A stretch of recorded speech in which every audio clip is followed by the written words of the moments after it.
vous êtes sur RTL. Bonjour Laurent Gérard. Bonjour Yves. Bonjour Mademoiselle Jeanne. Bonjour Monsieur Calvi. Bonjour Dominique Strauss-Kahn. Bonjour Miss Jade. Oui. Dominique Strauss-Kahn, vous êtes plutôt Toussaint ou Halloween, vous? Voyez-vous Miss Jade, aux States, The H-Day, Halloween Night, la nuit d'Halloween, est une institution. Moi-même, quand j'étais à Hennessy City, New York City, j'ai beaucoup fêté Halloween, au milieu des zombies, en putréfaction. Et à cette occasion, dans les bureaux du FMI, Fonds monétaire international, j'exigeais de mes collaboratrices qu'elles se déguisent en sorcières. Alors vous allez me dire, mais Jade, what the fucking hell did you ask your assistant to dress up as a witches? C'est ce que j'allais vous demander, Dominique Strauss-Kahn. Pourquoi demandiez-vous à vos assistantes de se déguiser en sorcières? Pour chevaucher mon manche à balai, comme dans Harry Potter. Potter. Je veux aussi une assistante roumaine, Vulva, à qui je demandais de se déguiser en femme vampire. Et vous savez pourquoi? Je crois que je ne tiens pas à le savoir. Merci Oui, Dominique Strauss-Kahn. Je tiens à préciser que tout ça, c'est du passé. Comme je ne peux pas retourner aux States, je me suis fait à l'idée de ne plus jamais enfoncer ma grosse bougie dans des citrouilles rebondies. Du coup, je vais fêter la Toussaint. Je tiens à honorer à fêter tous les saints. Oui. Qu'ils soient petits, gros, bien lourds. Bien sûr. Des blagues à tabac, des grandes toilettes, des oreilles de coquille. Ça va être leur fête.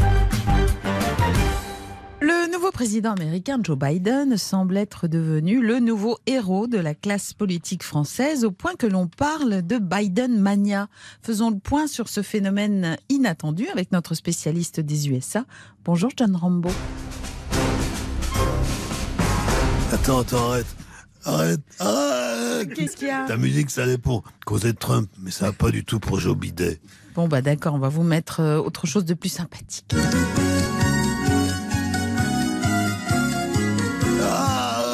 Ah non, pas ça, arrête, j'en peux plus, c'est trop dur. Bon allez, reprenez-vous John Rambo.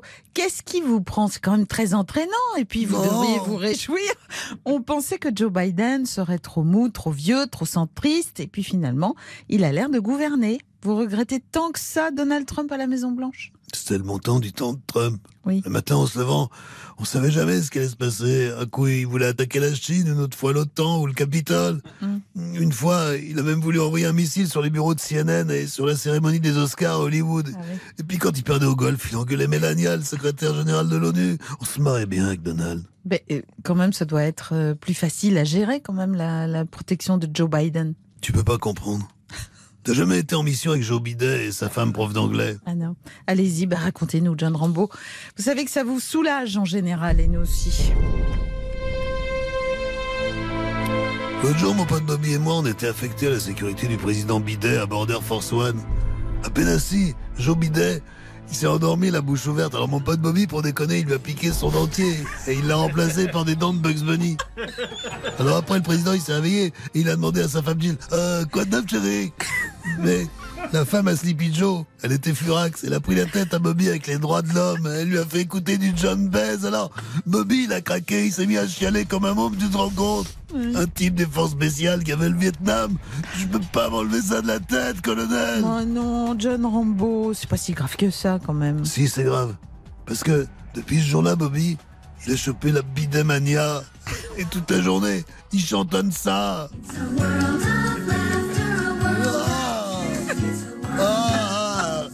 Oh non, pas ça!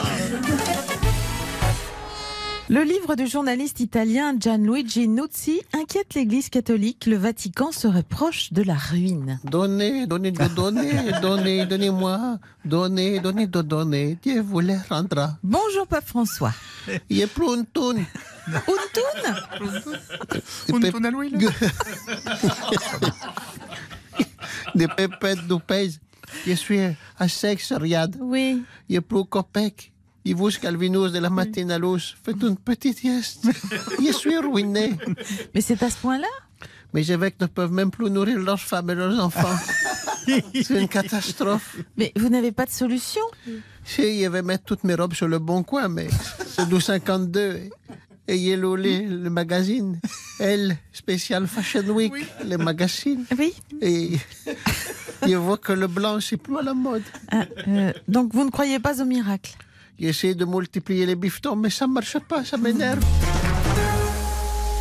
Le gouvernement libanais fait face actuellement à une forte contestation populaire. Faisons le point sur la situation dans ce magnifique pays avec notre orientaliste préféré, Enrico Macias. Bonjour Enrico. Bonjour à toi, ma petite gazelle en ponchon zébré. Tout à fait. Et 5 sur toi, mon frère Yves de la matinale. Bonjour Enrico. Qui réveille la France avec des chemises de toutes les couleurs de l'arc-en-ciel. Que c'est jamais la même le matin à la radio et le soir à la télé. C'est vrai. Tu les laves avec émir couleur, ma parole. Bon, revenons au Liban, Enrico. Le vaste soulèvement populaire est né suite à la décision de taxer les appels sur l'application gratuite WhatsApp. Ma parole, la boulette qu'il a faite le président Aoun avec WhatsApp. Ah oui. Ça a vraiment été le pois chiche de trop qui a fait déborder le bouillon sur la cuisinière. Ah ouais. Mais il faut qu'au lieu d'éteindre la flamme, ça l'a attisé. Ah oui, on voit bien l'image. Mais pourquoi une telle réaction ? Tu sais, ma petite princesse à rayures, je crois vraiment que t'as pas connu le téléphone arabe. Non, pas vraiment, non. Téléphone arabe, oui. Voilà, merci. Qu'on avait chez nous autres, c'était... Oui, c'est vrai, mais je vous le dis. Le téléphone arabe qu'on avait chez nous autres avant WhatsApp, ça consistait à répéter ce qu'on avait entendu dire. Et crois-moi, c'était une calamité, hein, parce que ça déformait tout. Un jour, Tata Jamila, elle a entendu dire par le téléphone arabe de la Casbah que tonton Abdel, au lieu de fumer tranquillement le narguilé en babouche sous la moustiquaire au café des délices, dans l'odeur des oranges amères, dans l'odeur des oranges amères. Tu connais la chanson. Oui, bien sûr. Soi-disant qu'il passait tous ses après-midi en compagnie d'une certaine Mercedes, une grosse allemande qu'on disait.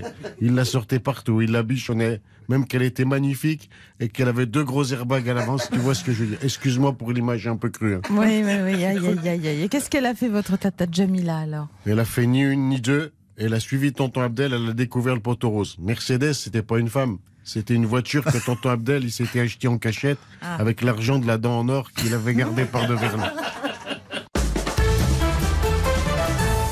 Évidemment, Laurent Gérard et Jade seront de retour dès lundi à 8h45. Et d'ici là, tout le week-end dans les matinales de Vincent Perrault et Christophe Paco.